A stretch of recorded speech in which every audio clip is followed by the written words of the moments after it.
आज हम लोग सीखेंगे ज्योग्राफी के चैप्टर में, यह हमारा ज्योग्राफी का पार्ट 5 है और इंडियन ज्योग्राफी में आज हम सीखेंगे भारत की भौगोलिक चट्टानें, जो भूगर्भीय चट्टानें भी कही जाती है। तो हम आज सीखेंगे इंडियन रॉक्स। आप कहेंगे sir geological rocks of India, geological rocks of India मतलब? तो भारत की भूगर्भीय चट्टानें मतलब जो भारत है ना, जिस जमीन पर हम हैं, तो इसके नीचे कौन सी चट्टान है? आप ये सोचिए कौन सी चट्टान है। या आप ऐसे सोचिए कि जिस दिन कहा जाता है कि पृथ्वी जो है आग का गोला था, पृथ्वी को हम क्या बोलते हैं कि एक सूर्य का टूटा हुआ अंश है, ठीक है। तो जब टूटा हुआ अंश है तो उस समय पृथ्वी कहीं ना कहीं जो है आग की तरह, पूरे लावा की तरह खौल रही होगी। तो जब ये आग ठंडा हुआ होगा, जब इसकी ऊपरी परत ठंडा होगी, तो जाहिर सी बात है कि बहुत सारे चट्टान बने होंगे, पहाड़ पर्वत बने, यही ना। तो ये जो चट्टानें बनी तो उस समय कौन सी चट्टानें कहां थी, कौन कौन सी चट्टानें? हम लोग आज किस चट्टान पर हैं? तब ना इस चट्टान जो था, इसी चट्टान के ऊपर क्या हुआ, तो इस चट्टान के ऊपर मिट्टी आ गए, बहुत सारे पहाड़ पर्वत आ गए, मिट्टी, अब इसी मिट्टी बन गए, अब इसी पर हम लोग जीवन यापन कर रहे हैं। तो आखिर ये कौन सी चट्टानें थी, इसी चीज को हम सीखने जा रहे हैं, ठीक है। तो देखिए इसमें कौन सी चट्टानें थी, अब मेरी बात उम्मीद है समझ गए होंगे। अब देखिए यहाँ पर देखिएगा भारत में तो टोटल बोला है कि 6 types of rocks are found in India. Bharat में टोटल 6 तरह की चट्टानें हैं। पहला यहाँ देखिए rocks of Archean order, Archean order के चट्टानें, ठीक है। आर्कियन ऑर्डर हम लोग एक एक सबका सीखेंगे। पहला एक आर्कियन रॉक की चट्टानें, दूसरा धारवाड़ चट्टानें, तीसरा रॉक्स ऑफ कुडप्पा की चट्टानें, चौथा विंध्यन ऑर्डर, विंध्यन मतलब चट्टानें, इसके बाद ये रॉक्स ऑफ गोंडवाना, इसके बाद लास्ट जो है मिलता है हम लोग को दक्कन ट्रैप। मतलब हम भारत की अगर बात करें कि सर आप ये सोचिए, केवल आप ये सोचिए, अपने दिमाग में पूरा इंटरेस्ट लगाइए कि सर जिस समय ये पृथ्वी सूर्य का अंश टूटकर अलग हुआ तो उस समय पूरे लावा की तरह खौल रही होगी, पूरा गर्म था, ठीक है। बरसात हुआ, हमारे लिए पानी हुआ, तो ठंडा हुआ, तो जाहिर सी बात है सर लावा ठंडा होगा तो पत्थर जैसा बन जाएगा, बनेगा ना, पत्थर परत जैसा बन जाएगा, कोई कठोर परत बन जाएगा, कहीं पर जहां मटेरियल्स मिनरल्स कलेक्ट होंगे वहां पर कोई बन जाएगा। तो ये सभी इस तरह के चट्टान बन गए। कई चट्टानें टूटी तो टूटने के ऊपर परत पर परत जम गया तो मिट्टी बन गया। तो सर यहाँ पर ये कौन सी चट्टानें हैं? भारत का वो चट्टानें। तो हमारा भारत में चल जाइएगा तो हमारे भारत में आपको 6 तरह की चट्टानें देखने को मिलेंगी, ठीक है। आइए इसी 6 तरह की चट्टानों पर हमारा सब कुछ कार्यभार चल रहा है। तो हम यही जानने की कोशिश करेंगे कि सर ये 6 तरह की चट्टानों का जो बात आप कर रहे हैं, तो इन चट्टानों में कौन कौन से मिनरल्स पाए जाते हैं, कौन कौन से मेटल्स पाए जाते हैं, एक। दूसरा सर ये जो आप चट्टानों की बात कर रहे हैं, ये सभी चट्टानें भारत में कहाँ हैं, किस क्षेत्रों में? आइए बताते हैं, ठीक है। इसी को इजीली हम लोग को सीखना है। देखिए इसमें अगर देखिएगा भारत की चट्टानें, पहला आते हैं रॉक्स ऑफ आर्कियन। तो रॉक्स ऑफ आर्कियन में आपको क्या देखने को मिलेगा, तो रॉक्स ऑफ आर्कियन ये सबसे पुराना, अर्थात देखिए the first rocks of the Archean order were found on earth. मतलब जब पृथ्वी जो है ना, पृथ्वी जब बनी तो इसके जो, अब देख सकते हैं पृथ्वी जो बनी ना, तो लावा की तरह आप कह सकते हैं, लावा जो है पूरा तरह से गर्म था तो ठंडा हुआ, ठंडा होने के बाद वो चट्टाने जब ठंडी हुई ना, उसको हम जो आर्कियन रॉक्स कहते हैं, वो आर्कियन चट्टाने, ठीक है। तो हमारे भारत में जो है आपको ये आर्कियन चट्टाने सबसे प्राचीन चट्टाने, ठीक है। ये आपको वल्कानो साइड में मिलेंगे, ठीक है। इसमें नहीं, अब दूसरा देखिए, इसमें कुछ ज्यादा क्वेश्चन नहीं आता एग्जाम से।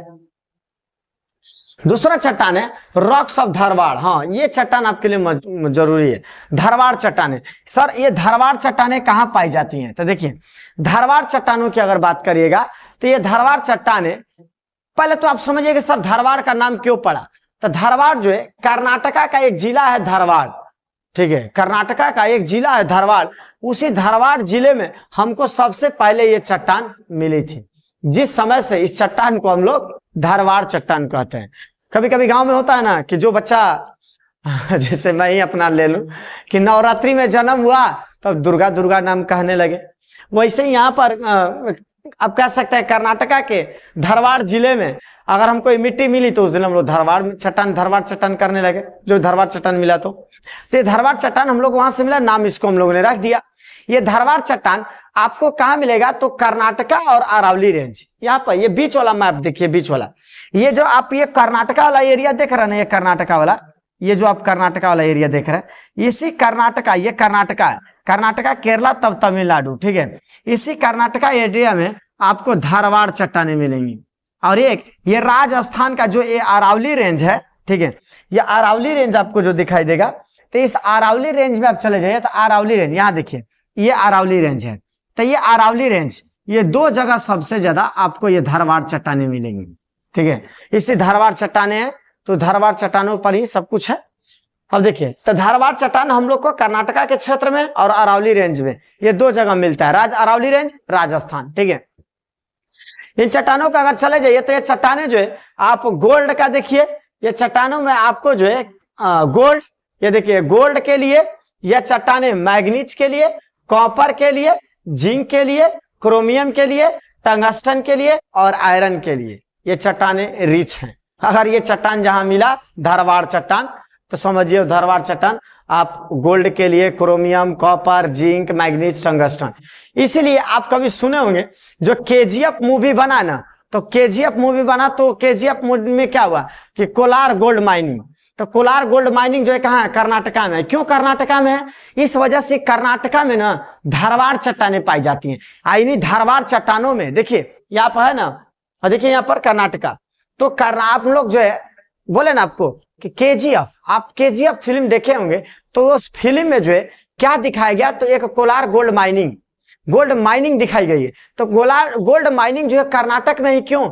चूंकि कर्नाटक में ही अगर चले जाइएगा तो ये धारवाड़ चट्टानें जो है कर्नाटक में पाई जाती हैं। और धारवाड़ चट्टानें जो है हमेशा मैग्नीज के लिए, क्रोमियम के लिए, टंगस्टन के लिए और गोल्ड के लिए रिच होती हैं। इन्हीं चट्टानों में सबसे ज्यादा पाया जाता है, ठीक है। आगे देखिए, इन चट्टानों का अगर चले जाइएगा तो बोले gold is found in the mines of Kolar and Hatti under the rocks of Dharwad order. वही बात मैंने बोला आपको, कोलार और हाटी, ठीक है। अब देखिए ये हमारी दो तरह की चट्टानें हो गई। अब तीसरा देखते हैं कि तीसरा सर कौन सा चट्टान होती है। देखिए यहाँ पर गोल्ड माइनिंग का मैंने इमेज दिया है, यहाँ पर देखिए तीसरा, तो तीसरा हम लोग क्या सीखेंगे, तो तीसरा हमारा चट्टान है, देखिए इसमें तीसरा हमारा है कुडप्पा चट्टाने। अब आ जाइए कुडप्पा रॉक्स। अब कहिएगा सर कुडप्पा रॉक्स क्या क्या चट्टाने हैं हमारे भारत में, तो कुडप्पा चट्टान अगर दीजिएगा ना, तो धारवाड़ के ही जो है चट्टान से इसका निर्माण हुआ है कुडप्पा चट्टान, ठीक है। इस कुडप्पा चट्टान को अगर लीजिएगा तो ये आंध्र प्रदेश के कुडप्पा जिले में पाया गया था, जिसकी वजह से इसका नाम कुडप्पा रख दिया गया, ठीक है। तो ये आपको कुडप्पा चट्टान मिलेगा। इन चट्टानों को चल जाएगा आपको सबसे ज्यादा कुडप्पा आंध्र प्रदेश क्षेत्रों में मिलेगा। आप देख सकते हैं ये कुडप्पा का एरिया, आंध्र प्रदेश का एरिया, इसमें ये सब कुडप्पा चट्टानें हैं, ठीक है। यहाँ पर मैंने मैप पर भी शो किया है आपका, ये जो देख रहा है ये आपको तमिलनाडु है, और तमिलनाडु के बाद ये आंध्र प्रदेश है। फिर आंध्र प्रदेश में ये जो एरिया आप देख रहे हैं ये जो है कुडप्पा चट्टानें हैं, ठीक है, ठीक है। आंध्र प्रदेश के जो है कुडप्पा जिले में आपको सबसे ज्यादा कुडप्पा चट्टानें मिलेंगी, ठीक है। इसके बाद देखिए ये ज्यादा हमारे लिए नहीं है, आगे देखते हैं। इसके बाद चट्टान जो है हमारा जो है एक चट्टान आता है विंध्यक। विंध्यक चट्टान जो है बहुत ही यूजफुल है, सबसे ज्यादा यूज भी होता है। देखिए विंध्यक चट्टानों की अगर बात करिएगा तो ये जो आप एरिया देख रहे हैं ना, ये विंध्यक देख रहे हैं ना, विंध्यक एरिया, ये विंध्यक एरिया, इसी यही विंध्यक चट्टानें हैं। तो ये विंध्यक रेंज अगर चल जाइएगा तो ये चट्टानें जो है आपको विंध्यक माउंटेन्स के स्लोप में दिखाई देंगे। जितने भी माउंटेन स्लोप है ना, विंध्यक रेंज है ना, तो ये विंध्यक रेंज का ये जो स्लोप है, इसी स्लोप में आपको सबसे ज्यादा विंध्यक चट्टानें दिखाई देंगी। यहां तक कि इस विंध्यक चट्टानों को अगर लीजिएगा तो आंध्र प्रदेश में भी आपको दिखाई देगा। इस चट्टान में सबसे ज्यादा बिल्डिंग मटेरियल्स पाए जाते हैं, जैसे यहाँ पर देखिए लाइमस्टोन, सैंडस्टोन, मार्बल, ये सारी चीजें आपको कहाँ मिलती हैं, विंध्यक चट्टानों में मिलती है। उन्हीं विंध्यक चट्टानों को ही काट कर लोग मार्बल बनाता है। विंध्यक चट्टानों को लीजिएगा तोड़ देता है लोग, तोड़कर एकदम पूरा बना लाइमस्टोन बन जाएगा, या फिर चट्टानों को तोड़कर ही आप देख सकते हैं बनाया जाता है, सैंडस्टोन बना दिया जाता है, ठीक है। ये ऐसे बनते हैं सब उन्हीं चट्टानों से, और हम लोग के पास आता है, हम लोग घर बनाने में इसका यूज करते हैं, ठीक है। विंध्यक चट्टानें अगर चल जाइएगा तो विंध्यक का जो स्लोप है ना, तो ये विंध्यक का कुछ स्लोप चल जाइएगा तो एमपी में मिलेगा आपको, मध्य प्रदेश में। इसी विंध्यक चट्टानों में देखिए diamond is extracted from the Panna mines in Madhya Pradesh. तो मध्य प्रदेश में कुछ विंध्यक पर्वत का जो नीचे स्लोप है उसी में जो है विंध्यक चट्टानें पाई जाती हैं। और उन्हीं विंध्यक चट्टानों में वहीं पर एक पन्ना माइन से, जहां माइनिंग की जाती है, उसी पन्ना माइन से जो है, ठीक है, मध्य प्रदेश के पन्ना माइन से डायमंड निकाला जाता है, ठीक है। अब गोलकोंडा चल जाइए आंध्र प्रदेश में, तो आंध्र प्रदेश के गोलकोंडा में ध्यान दीजिएगा, आंध्र प्रदेश में कोडप्पा चट्टान भी है, लेकिन आंध्र प्रदेश में गोलकोंडा जो है वहां पर भी आपको विंध्यक रॉक्स मिलेंगे, जहां से वहां से हम लोग हीरे निकालते हैं, ये भी ध्यान दीजिएगा, ठीक है। इसके बाद देखिए, इसके बाद हमारा जो है आता है पांचवा रॉक्स ऑफ गोंडवाना। ये चट्टान सबसे प्राचीन चट्टान है, ये चट्टान सबसे प्राचीन और ओल्ड है, ठीक है। आपको बखूबी ये समझना, प्राचीन का मतलब ये जो भारत का, देखिएगा समझिएगा, ये जो भारत का पेनिनसुलर एरिया जो देख रहे हैं, पेनिनसुलर एरिया, प्रायद्वीपीय क्षेत्र जो देख रहे हैं, कभी ये महाद्वीपों से जुटा का मतलब साउथ अफ्रीका है ना, तो आप जो अफ्रीका देखते हैं, तो ये जो पेनिनसुलर एरिया है पहले वो साउथ अफ्रीका से ऐसे चिपका था, लेकिन इसके नीचे के जो टेक्टोनिक प्लेट्स हुए ना, तो ये टकराते इधर आ गए, अब फिर हिमालय का विस्तार हुआ, तब ये ऐसा एरिया बन गया है।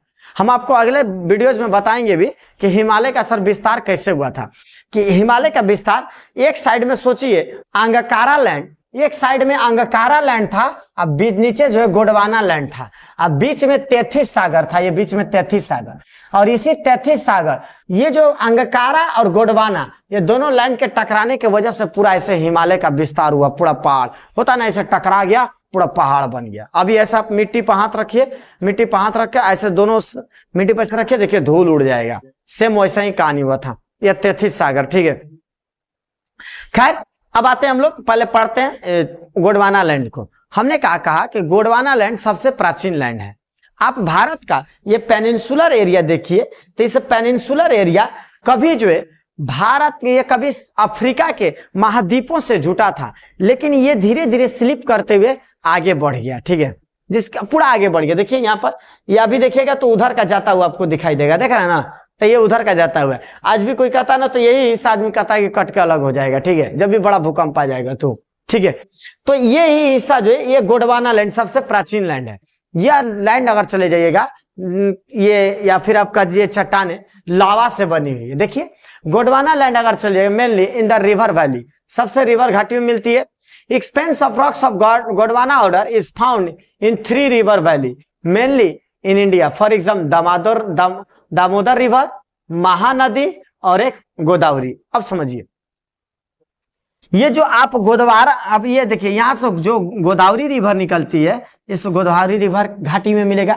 मतलब घाटी का मतलब क्या हुआ कि नदी ऐसे बह रही है ना, तो ये जो आसपास का एरिया आपको देख रहे हैं, अब ये नदी बीच से ये नदी जा रही है, तो ये जो इसी को हम घाटी बोलते हैं। तो ये जो घाटी है ना नदी का, तो इसी नदी घाटी, यही मैं बता रहा हूं कि यहाँ पर ये जो नदी घाटी है ना, तो इसी नदी घाटी के पास जो है आपको ये गोंडवाना रॉक्स मिलेंगे।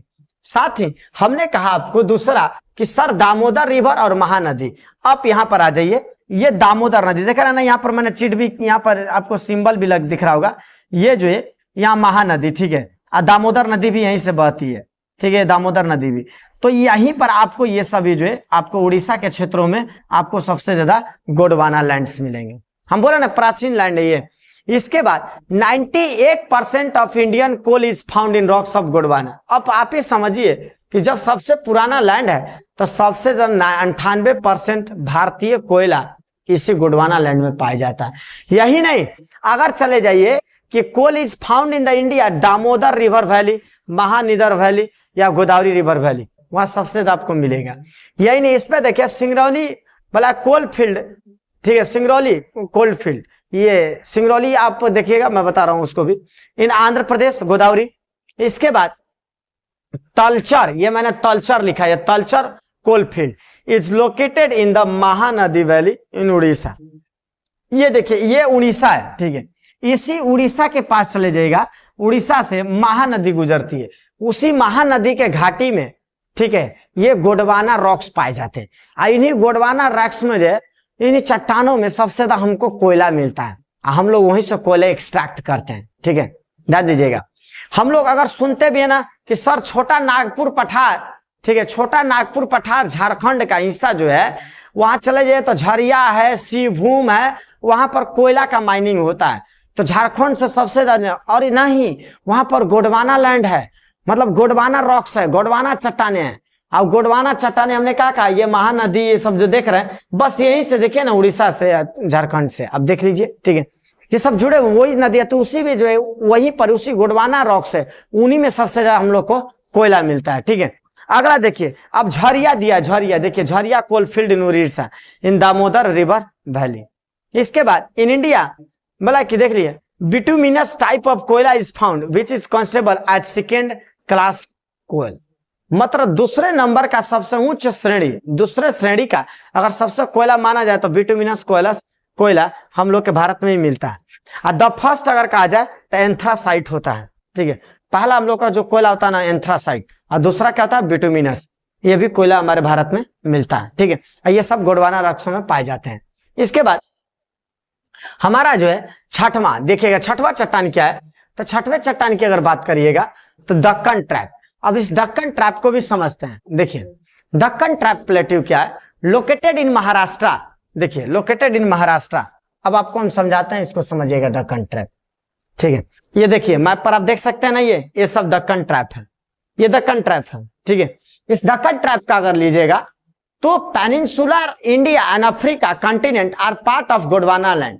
ठीक है, India is separating from Africa and flowing in north and eastern direction. देखिए समझिए, अभी जैसे हम लोगों ने क्या कहा कि सर गोंडवाना ये क्या है, भारत का सबसे प्राचीन, तो आप जो ये एरिया देख रहे हैं पेनिनसुलर एरिया, तो ये पहले ये जो एरिया था मैंने जैसे आपको बताया कि ये पहले किसी अफ्रीका महाद्वीप से ऐसे जुटा हुआ था, लेकिन बाद में ये अलग हो गया। ठीक है, भूकंप से या जो भी उसमें ट्रैम्बलिंग हुआ उसके वजह से जो है ये अलग हुआ। जब अलग हुआ ना तो देख सकते हैं कि आपको ये उधर ढकेलता हुआ दिखाई देगा, देख रहे हैं ना आप, ये देखिए इधर कैसे है और ये उधर चला गया है। तो ये जो जैसा हुआ तो इसी को कहा जाता है India is separating from Africa and flowing in north and eastern, north eastern देखिए उत्तर पूर्व की ओर उधर जा रहा है। ठीक है, इसके बाद अगर लीजिएगा यही peninsular the course of breakup of the peninsular India from the continent of Africa and crack follow of lava arrows on the west coast of India and hot lava came out of the cracks and spread all over the earth। अब समझिए, अब क्या था Deccan trap, बात समझिए हमारा। अगर जब ये उधर का जा रहा था तो हमने कहा कि गोंडवाना लैंड सबसे प्राचीन है, और उसी गोंडवाना लैंड से इस दक्कन ट्रैप का निर्माण हुआ है। सर कहिएगा कैसे, तो सोचिए कि हमने कहा कि लावा से बन रहा था, तो ये कहा था ना कि जब इधर ढकेल रहा था तो इसी के बीच में जो है लावा निकलने शुरू हुआ, तो लावा परत पर परत, अब जैसे लावा ऐसे आ गया पूरा ऐसे फैल गया, फिर लावा निकला फैल गया, फिर लावा निकला फैल गया, तो उसके ऊपर परत टू परत बनते चला गया। ठीक है, वो परत टू परत बनते चला गया। देखिए जैसे वोल्केनो आप देख सकते हैं ना, ये निकल रहा है, निकल कर ये देखिए बह कर आ गया ना, फिर बाहर, फिर बह कर आ गया ना बाहर, फिर बह कर आ गया ना, तो परत पर परत बनते चला गया। ये खासकर एरिया हम लोग को इस क्षेत्रों में ये दिखाई दिया, तो उसी को हम लोगों ने क्या कहा दक्कन ट्रैप, उसी को हम लोगों ने क्या बोला दक्कन ट्रैप। देखिए ये क्या लिखा, breakup of the peninsular India from the continent Africa, Africa महाद्वीप से ये टूटकर अलग हुआ, एंड फ्लो ऑफ लावा, और उसके बाद लावा का बहाव हुआ जो वेस्ट कोस्ट ऑफ इंडिया, जो भारत के पश्चिम की ओर गया। देखिए भारत के पश्चिम की ओर, ये पश्चिमी एरिया है। ठीक है, ये पश्चिम है, तो इसके बाद चला गया came out of the cracks and spread all of the earth, ऊपर जमीन पर फैल गया। After this lava cool down and froze, ठंडा हुआ, and plateau was formed and this is called Deccan. आ गया ना बात, समझ गए मेरी बात। चलिए, rocks formed by lava deposits are called basalt rocks. देखिए rocks formed by lava deposits, अब लावा जो है अब परत बाय परत बना तो ढक्कन हो गया, लेकिन जो लावा जो है डिपोजिट्स जहां हुए ना उन सभी को हम क्या बोलते हैं, बेसाल्ट चट्टाने कही जाती है। ठीक है, ये बेसाल्ट चट्टान। The main part of Deccan trap is located Maharashtra. देखिए आप तो ऐसे भी पहचान सकते हैं कि सर ये गुजरात है और ये महाराष्ट्र है, तो महाराष्ट्र के क्षेत्रों में सबसे ज्यादा है। यहीं अगर चले जाइएगा तो बात क्या गया कि about 75 to 80% of it is split in Maharashtra. अगर ज्यादातर चले जाएगा तो कुछ मध्य प्रदेश और कुछ गुजरात में देखने को मिलेगा। और जहां रही बेसाल्ट चट्टानों की, तो बेसाल्ट चट्टानें लावा के डिपोजिशन से बनती है, कि लावा जहां डिपोजिट होती है उन्हीं से बेसाल्ट चट्टानें बनती है। इन चट्टानों को अगर लीजिएगा, weather and the soil formed from it is called black soil. अब इसी जो लावा होती है ना, तो जहां लावा मतलब राख जैसा है, तो मतलब वो लावा जहाँ कलेक्ट होती है ना, तो उससे क्या बनता है, हमने कहा बेसाल्ट चट्टान। और इसी बेसाल्ट चट्टान जब टूटता है ना, तो इससे निर्माण होता है काली मिट्टी का। और इसी काली मिट्टी आपको गुजरात और महाराष्ट्र के क्षेत्रों में सबसे ज्यादा दिखाई देगी। इसी वजह से उस काली मिट्टी में आप देखे होंगे कि सबसे ज्यादा कॉटन की खेती, जो कॉटन की खेती होती है वो सबसे ज्यादा महाराष्ट्र और गुजरात में होती है। क्यों? क्योंकि वहां पर ब्लैक सॉइल बनता है। ब्लैक सॉइल किससे बना? बेसाल्ट चट्टानों से। बेसाल्ट चट्टान कैसे बना? लावा से बना। इसीलिए जो वहां पर कॉटन होती है, इसी वजह से वहां ब्लैक सॉइल को आप जाइएगा, कोई रेगुर सॉइल भी कहता है, कोई कॉटन सॉइल कह देता है भाई, उसके बाद कोई ब्लैक सॉइल कह देता है, और हम लोग के भाषा में काली मिट्टी भी कह दी जाती है। ठीक है, ये हमारे भारत में जो है ये 6 तरह की चट्टाने हैं। ठीक है, और ये 6 चट्टाने बहुत अच्छा रोल प्ले करती हैं, इन 6 चट्टानों से हमें बहुत कुछ चीजें मिनरल्स मिलती भी हैं।